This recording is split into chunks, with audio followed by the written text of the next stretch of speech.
Seteru Prabu Pucuk Umun dan Sultan Maulana Hasanuddin.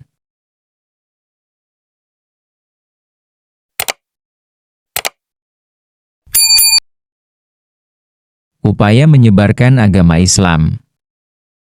Sultan Hasanuddin kerap menemui hambatan. Salah satu hambatan yang dihadapi oleh Sultan Hasanuddin adalah pamannya sendiri, yaitu Prabu Pucuk Umun. Hubungan di antara keduanya menjadi tidak terlalu baik.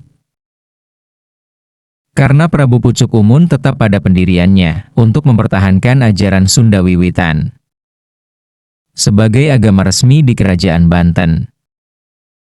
Prabu Pucuk Umun merasa sepak terjang keponakannya mengganggu ketertiban dan ketentraman rakyat dan para pengikutnya. Prabu Pucuk Umun pun meminta pendapat kepada penasihat kerajaannya tentang kelakuan keponakannya itu. Ia berharap hubungannya menjadi lebih baik. Di lubuk hatinya, ia bahkan berharap bahwa keponakannya akan mengikuti ajaran yang dianutnya.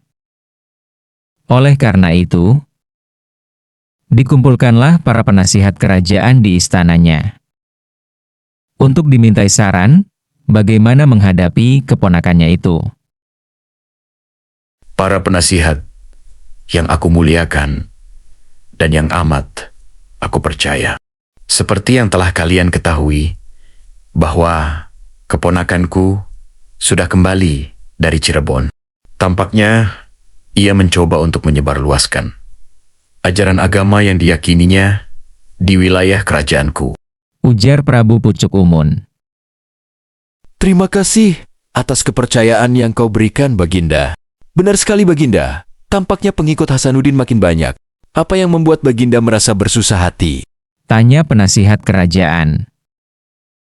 Aku sebenarnya tidak masalah dengan keyakinannya. Hanya saja, dulu ayahandaku berpesan supaya keluarga kami terus memegang teguh ajaran yang sudah ada dari zaman leluhur kami. Aku khawatir apa yang dilakukan Hasanuddin akan menghalangi langkahku menjaga amanat dari ayahandaku. Prabu Pucuk Umun memberikan penjelasan kepada penasihatnya. Kalau begitu, ada baiknya Baginda mengajak Hasanuddin untuk bertemu dan berbincang-bincang. Baginda utarakan saja apa yang menjadi beban di hati Baginda kepada Hasanuddin. Semoga keponakan Baginda akan memahami yang dimaksud Baginda dan akan menyebarkan keyakinannya. Penasihat kerajaan berupaya untuk memberikan solusi yang tidak merugikan kedua belah pihak. Jadi, aku harus bertemu dan berbincang-bincang dengan keponakanku. Baiklah, kalau begitu. Prabu Pucuk Umun pun menyetujui ide penasihat kerajaannya. Ia pun mengutus salah satu pengawalnya untuk menemui Hasanuddin. Pengawal! Panggil Prabu Pucuk Umun dengan suara lantang. Ya, Paduka. Adakah yang Paduka perlukan? Salah seorang prajurit kepercayaan Prabu Pucuk Umun pun segera datang menghampiri. Aku ingin meminta bantuanmu, kata Prabu Pucuk Umun. Baik, Paduka. Hamba bersedia menjalankan perintah dari Baginda. Sang prajurit menjawab dengan penuh keyakinan. Kau tentu mengetahui keponakanku, Maulana Hasanuddin, bukan? Tanya Prabu Pucuk Umun kepada prajuritnya.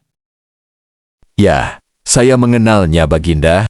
Sekarang ia memiliki sejumlah murid dan sering berpindah-pindah. Tetapi ia sering berdiskusi dengan murid-muridnya di wilayah Banten Girang. Jawab sang prajurit. Tampaknya kamu mengetahui perkembangan keponakanku, prajurit. Tanya Prabu Pucuk Umun. Mohon maaf, Baginda. Hamba tidak mengikuti perkembangan keponakan Baginda. Hanya saja, makin banyak orang-orang di sekeliling hamba yang membicarakan keponakan Baginda. Jawab sang prajurit dengan ragu-ragu takut ucapannya menyinggung Prabu Pucuk Umun. Oh begitu, berarti aku memang harus segera bertemu dengannya. Gumam Prabu Pucuk Umun. Baiklah, prajurit, segera temui keponakanku, Maulana Hasanuddin, katakan kepadanya, aku ingin bertemu dengannya. Di Sasaka Domas, aku ingin berbincang-bincang dengannya. Perintah Prabu Pucuk Umun kepada prajuritnya. Siap, tuanku, hamba laksanakan. Jawab sang prajurit.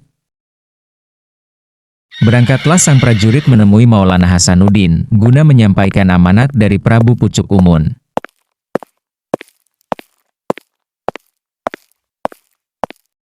Sementara itu, Sultan Maulana Hasanuddin yang dikenal pantang menyerah. Tetap melanjutkan dakwahnya meski ia mendengar kabar bahwa Pucuk Umun kurang menyukai tindakannya. Bersama para santri yang setia menemani perjalanannya dalam berdakwah. Ia berharap akan mudah menjalankan amanat dari ayahnya untuk menyebarkan agama Islam di tanah Banten. Bukankah kau prajurit kerajaan Banten? Tanya Sultan Hasanuddin kepada seorang prajurit yang mendatanginya untuk menyampaikan pesan Prabu Pucuk Umun. Benar sekali, Tuan. Mohon maaf, apakah benar Tuan adalah Maulana Hasanuddin? Tanya sang prajurit. Benar, aku adalah Maulana Hasanuddin. Ada apakah gerangan Anda mendatangiku? Tanya Sultan Hasanuddin. Aku hendak menyampaikan pesan dari Yang Mulia, Prabu Pucuk Umun. Beliau hendak mengajak Tuan untuk berbincang-bincang di Sasaka Domas. Ujar sang prajurit. Ah ya, pamanku Prabu Pucuk Umun. Betapa baiknya beliau mengundangku untuk berbincang-bincang di Sasaka Domas. Apakah kiranya yang ingin dibicarakan oleh pamanku, wahai prajurit? Mohon maaf, Tuan. Hamba tidak tahu pasti apa yang ingin disampaikan oleh Sang Prabu kepada Tuan. Ia hanya menitipkan pesan ingin berbincang-bincang dengan Tuan. Jawab sang prajurit. Kalau begitu, tolong kau sampaikan kepada beliau. Aku bersedia untuk menemuinya. Kata Sultan Hasanuddin. Baiklah, Tuan. Terima kasih. Akan hamba sampaikan pesan Tuan kepada Baginda, Prabu Pucuk Umun. Hamba mohon pamit, Tuan. Ujar sang prajurit. Terima kasih kembali. Hati-hati dalam perjalanan, wahai prajurit. Kata Sultan Hasanuddin. Tibalah hari yang sudah ditentukan. Sultan Maulana Hasanuddin pun menemui pamannya, Prabu Pucuk Umun di Sasaka Domas. Sasaka Domas adalah tempat orang-orang suci untuk bertapa dan berdoa. Sultan Maulana Hasanuddin telah siap berdialog dengan pamannya. Apa kabar, pamanku? Semoga Allah memberikan rahmatnya untukmu. Sultan Hasanuddin menunjukkan keramahan kepada pamannya. Wahai Maulana Hasanuddin, keponakanku, aku baik-baik saja. Namun, apakah kamu mengetahui maksudku mengundangmu kemari? Mohon maaf, Paman. Aku tidak tahu mengapa Paman memanggilku ke Sasaka Domas.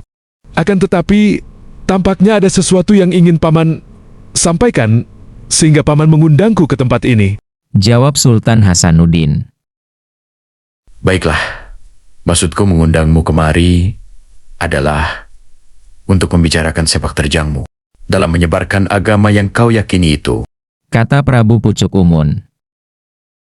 Apakah kiranya ada sesuatu yang kulakukan yang membuat Paman tidak senang? Tanya Sultan Hasanuddin.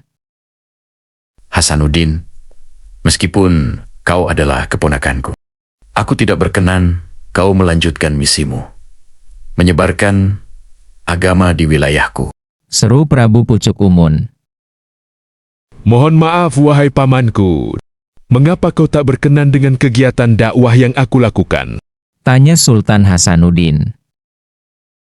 Aku berjanji kepada ayahandaku untuk terus memegang teguh ajaran Sunda Wiwitan di tanah Banten ini, serta terus menurunkannya ke anak cucu, serta rakyat yang kupimpin.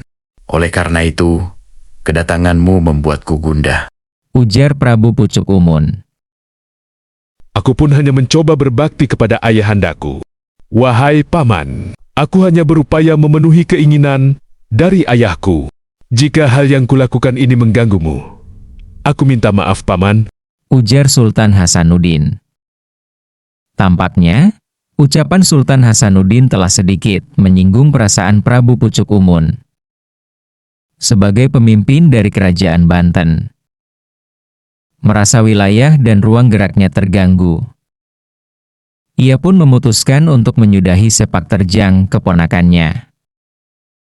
Dengan menghalangi niat keponakannya untuk menyebarkan agama Islam. Bila ingin menyebarkan agama Islam di tanah Banten ini, kau harus mengalahkanku terlebih dahulu. Ujar Prabu Pucuk Umun. Paman, aku tidak ingin bertarung denganmu. Aku menghormatimu sebagai saudara kandung ibundaku. Jawab Sultan Hasanuddin. Kita tidak akan bertarung mengadu kekuatan. Hasanuddin, aku tidak mau menyakiti para pengikutku. Mari kita beradu ayam. Jika berhasil mengalahkan ayam jagoku, si Jalak Rarawe, kau berhak atas jabatanku. Prabu Pucuk Umun menjawab pertanyaan Sultan Hasanuddin. Lalu, bila aku kalah, apa yang akan terjadi, wahai pamanku? Tanya Sultan Hasanuddin. Bila kalah, kau harus menghentikan dakwahmu. Ujar Prabu Pucuk Umun. Apabila paman yang kalah, apakah kiranya yang akan terjadi? Bila aku kalah, terserah padamu apa yang akan kau lakukan kepadaku dan para pengikutku. Jawab Prabu Pucuk Umun. Baiklah kalau begitu, aku terima tantanganmu, Paman. Lalu, di manakah pertarungan kita akan dilangsungkan? Tanya Sultan Hasanuddin. Pertarungan kita akan dilangsungkan di lereng gunung Karang sampai bertemu di sana. Ujar Prabu Pucuk Umun. Baiklah, kalau itu yang Paman Prabu inginkan, tantangan itu kuterima. Jawab Sultan Hasanuddin. Mereka berdua tidak ingin bertarung adu fisik satu sama lain. Karena berperang secara adu fisik akan menimbulkan banyak korban. Prabu Pucuk Umun dan Sultan Maulana Hasanuddin lebih memilih untuk beradu ayam. Karena ia tidak ingin perseteruan di antara mereka berdua menimbulkan banyak korban jiwa. Prabu Pucuk Umun pun memilih tempat adu kesaktian ayam di lereng Gunung Karang. Karena dianggap sebagai tempat yang netral.